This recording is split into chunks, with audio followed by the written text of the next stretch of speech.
बिस्मिल्लाहिर्रहमानिर्रहीम। अस्सलाम वालेकुम ख़वातीन व हज़रात, उम्मीद है कि आप सब खैरियत से हों। नाज़रीन, कुर्लुस उस्मान जैसे जैसे अपने इख्तिताम को पहुंच रहा है वैसे ही कहानी एक नया मोड़ ले चुकी है। कुर्लुस उस्मान के एपिसोड 56 में आपने ये देखा कि उस्मान बे तोगाए खान से मुआहदा करके निकोला का खतरा टाल देते हैं और तोगाए खान को टैक्स देने पर राज़ी हो जाते हैं। नाज़रीन, तोगाए खान भी उस्मान बे की बात पर यकीन कर लेता है और मुआहदा तय पा जाता है। लेकिन नाज़रीन, दुश्मन तो दुश्मन ही रहता है। मुआहदा हो जाने के बावजूद तुगाई ये बात भी कर देता है कि वो उस्मान का जल्द ही खात्मा कर देगा। तुगाई खान निकोला के पास जाता है और किसी भी तुर्क कबीले पर हमला करने से मना कराता है। लेकिन नाज़रीन, अब वक्त आता है उस्मान बे का टैक्स अदा करने का। तुगाई का एक सिपाही काई कबीले आता है और वह उस्मान बे से टैक्स मांगता है। लेकिन नाज़रीन, उस्मान बे अपने प्लान के मुताबिक उस सिपाही को मार पीट कर उसे सरदारी खेमे से बाहर फेंक देते हैं।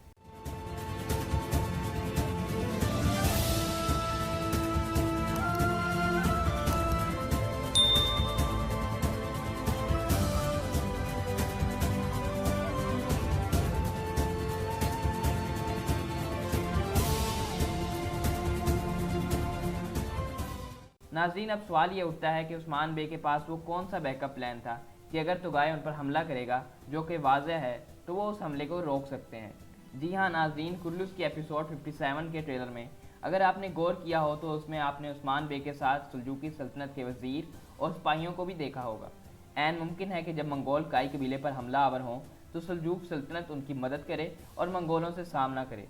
नाज़रीन, लेकिन उस्मान बे मंगोलों पर हमला नहीं करेंगे, क्योंकि आपने देखा कि जब उमर बे तुगाई पर हमला करने की बात करते हैं तो उस्मान बे उसको मना कर देते हैं और हो सकता है कि उस्मान बे सुल्जूकी सल्तनत से इत्तेहाद में तुगाई को ऐसी ऑफ़र करें कि वो ठुकरा ही ना पाए और हमला करने से बाज आ जाए।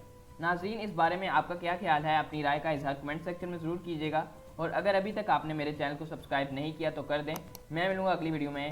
अपना ख्याल रखिएगा। अल्लाह हाफिज़।